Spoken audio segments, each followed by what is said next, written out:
Good morning, students. Today we will continue with the same chapter, that is your chapter 10, that is some confusing adverbs. Now see, on the next page we will continue again. Very का हम use देख रहे हैं. Very के examples हैं यहाँ पर. She is very beautiful. Very is used before adjective. You run very fast. Very is used before adverb. अब हम देख रहे हैं यहाँ पे मच का use. Much. Today she is looking much beautiful than usual.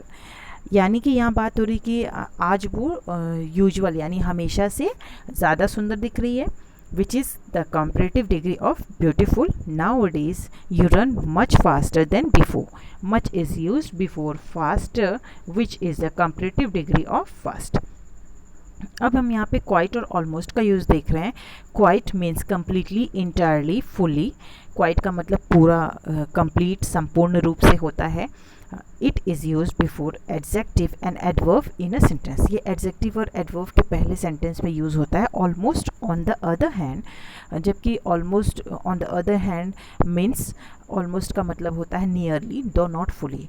मतलब करीब करीब आप पास हैं किसी चीज़ के, लेकिन पूरी तरीके से नहीं है वो.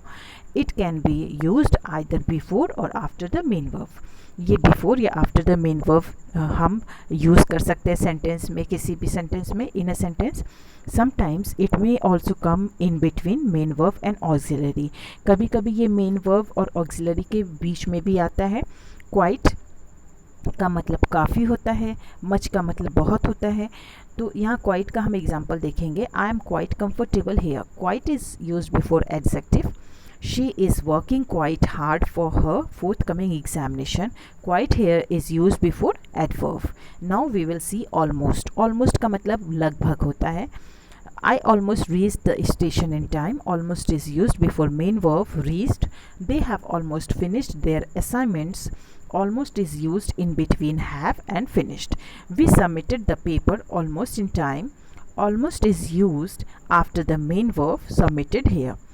Now we will see fairly and rather का यूज़ हम देखेंगे. बोथ. fairly का मतलब काफ़ी and rather means moderately. moderately मतलब मध्यम कह सकते हैं.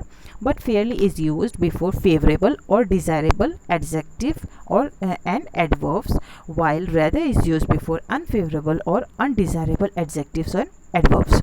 हम देख रहे हैं fairly का यूज़ हम जहाँ पे आपकी स्थिति प्रतिकूल नहीं होगी, अनफेवरेबल नहीं होगी, फेवरेबल होगी, यानी कि डिज़ायरेबल, जो आपकी इच्छा है, इच्छा के अनुकूल फेवरेबल कंडीशन जब होंगे, वहाँ हम फेयरली का यूज़ करेंगे सेंटेंस में एडजेक्टिव और एडवर्ब के साथ में. इसके बाद हम देख रहे हैं while rather is use before unfavourable और अनडिज़ायरेबल एडजेक्टिव्स एंड एडवर्ब्स. लेकिन रैदर का यूज़ हम देखते हैं अनफेवरेबल और अनडिज़ायरेबल एडजेक्टिव्स के सेंस में. हम देखते हैं कि जहाँ पे अनडिज़ायरेबल और अनफेवरेबल एडजेक्टिव्स और एडवर्ब्स होंगे, वहाँ पर हम रैदर का यूज़ करते हैं. Fairly. Example, Nikita is fairly clever for her age. Fairly is used before favorable adjective clever. You did fairly well in the interview. Fairly is used before favorable adverb well. अब हम देखते हैं rather. rather का मतलब होता है हिंदी में बल्कि. This shirt is rather expensive. I will better buy the other one. Rather is used before unfavorable adjective expensive. He is fairly rich but his uncle is rather poor. Fairly is used before favorable adjective rich, while rather is used before unfavorable adjective poor. She performs rather inconsistently on the stage, which the audience may not like. Rather is used before unfavorable adverb inconsistently. Inconsistently का मतलब व्याघाती रूप में, असंगत या विरोधी के sense में आता है. Now come on and see on next page, that is, however there are certain words that are neutral in nature. जबकि यद्यपि यहाँ पर however, यद्यपि यहाँ पे बहुत सारे ऐसे वर्ड्स होते हैं जो कि न्यूट्रल होते हैं नेचर में, means which mean they can either give favourable and और unfavourable sense. They can either give favourable और अनफेवरेबल सेंस, यानी कि वो आपको फेवरेबल और अनफेवरेबल दोनों सेंस दे सकते हैं। With such neutral words like hot, cold, fast, slow, high, low, etcetera, use of fairly can suggest the idea of approval. Approval मतलब अनुमोदन होता है, while rather can convey the idea of disapproval. यानी कि यहाँ पे जो हम देख रहे हैं कुछ वर्ड्स हैं neutral words like hot, cold, fast, slow, high, low, etcetera. ये यूज़ ऑफ फेयरली ऐसे वर्ड्स के साथ में इनका न्यूट्रल यूज़ हम देखते हैं। Use of fairly can suggest the idea of approval, और जो फेयरली का जो आइडिया हमको मिलता है अप्रूवल का मिलता है, while rather can convey the idea of disapproval. लेकिन जो रेदर का आइडिया होता है वो डिसअप्रूवल के सेंस में मिलता है। This T is Fairlie hot, I like it this way. यहाँ पे एक फेवरेबल अप्रोच हमको देखने को मिल रहा है सेंटेंस में कि the T is Fairlie hot, यानी जो टी है जितना मुझे चाहिए, जितना मुझे पसंद है, मेरे अनुकूल, वो अप्रूवल हमको देखने को मिल रहा है सेंटेंस में कि वो अप्रूवल है, वो सही है। The T is rather hot, I don't like hot T. तो यहाँ पे रेदर का यूज़ डिसअप्रूवल के सेंस में, मतलब चाय जो है जो गर्म है, जितनी भी गर्म है वो हम नहीं पसंद कर रहे हैं। This train is fairly fast, I am sure we shall reach our station in time, I like its being fast. यहाँ पे फास्टली फेयरली का यूज़ हम फास्ट के साथ देख रहे हैं। तो this train is fairly fast, यहाँ पे पॉजिटिव सेंस हमको मिल रहा है, फेवरेबल सेंस मिल रहा है, मतलब हमें जो स्पीड है उसकी अच्छी पसंद आ रही है। The driver is driving rather fast. I fear we may meet with an accident. I don't like the car being driven fast. यहाँ पे इस सेंटेंस में हम देख रहे हैं कि एक्सीडेंट से मतलब एक फियर की बात हो रही है कि एक्सीडेंट ना हो जाए।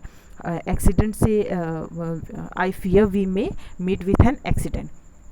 यहाँ पे हम देख रहे हैं कि यहाँ एक्सीडेंट की बात हो रही है सेंटेंस में, the driver is driving rather fast. तो ये नेगेटिव सेंस दे रहा है, मतलब हमें वो जो ड्राइवर का जो ड्राइविंग फास्ट हो रही है वो हमें पसंद नहीं आ रहा है। तो यहाँ हमने रेदर का यूज़ किया, मतलब वो डिसअप्रूवल को शो करता है। Now see direct and directly. Direct means without any hindrance, hindrance मतलब बाधा होती है।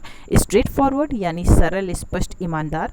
While directly means right away, directly का मतलब राइट अवे है, राइट अवे का मतलब बिल्कुल अभी और इमीडिएटली।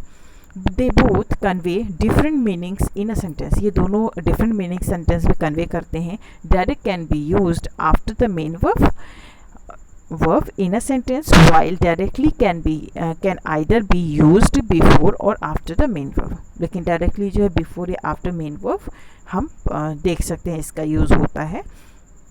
तो डायरेक्ट हमेशा हम जब भी डायरेक्ट का यूज़ देखेंगे वो मेन वर्ब के बाद ही हमको देखने को मिलता है। Direct is used after the main verb in the sentence, while directly can either be used before और आफ्टर द मेन वर्ब। लेकिन डायरेक्टली का यूज़ पहले या बाद में मेन वर्ब के सेंटेंस में हम देख सकते हैं। डायरेक्ट के एग्जाम्पल हैं, he came direct to the point, the questions asked in the examination were quite direct. अब डायरेक्टली का यूज़ हम देख रहे हैं, example, he directly went into the principal's office. यहाँ पे एक और एग्जाम्पल है, I talked directly to the teacher about my confusion on the topics taught in the class.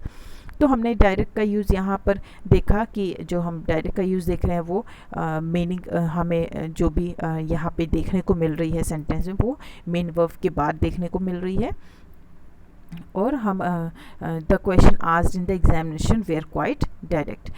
यहाँ पे हम देख रहे हैं direct can be used after the main verb in the sentence हमें देखने को मिल रही है। डायरेक्टली का यूज़ हमको यहाँ पर जो है सेंटेंस में देखने को बीच में मिड ऑफ द सेंटेंस भी देखने को मिल रही है। Directly went into the principal's office, I talked directly into the teacher, I talked directly to the teacher about my confusion on the topics taught in the class। I talk directly to the teacher about my confusion, जो भी मुझे confusion था उसके बारे में मैंने directly teacher से बात की on the topics taught in the class। यहाँ पे भी हमने देखा सेंटेंस में जो यूज़ है डायरेक्ट का आफ्टर द मेन वर्ब है और डायरेक्टली का यूज़ हम आफ्टर द मेन वर्ब या बिफोर द मेन वर्ब कर सकते हैं। ये हमने आज पढ़ा। तो ये जो डायरेक्टली और कुछ कन्फ्यूजिंग जो आपके एडवर्ब्स हैं उसके यूजेस आज हम लोगों ने इस चैप्टर में देखा. So now this chapter is finished. So all of you please try to grasp the words with a hard word meaning, and also try to understand the difference between the adverbs which are confusing. Thank you. That's all for today.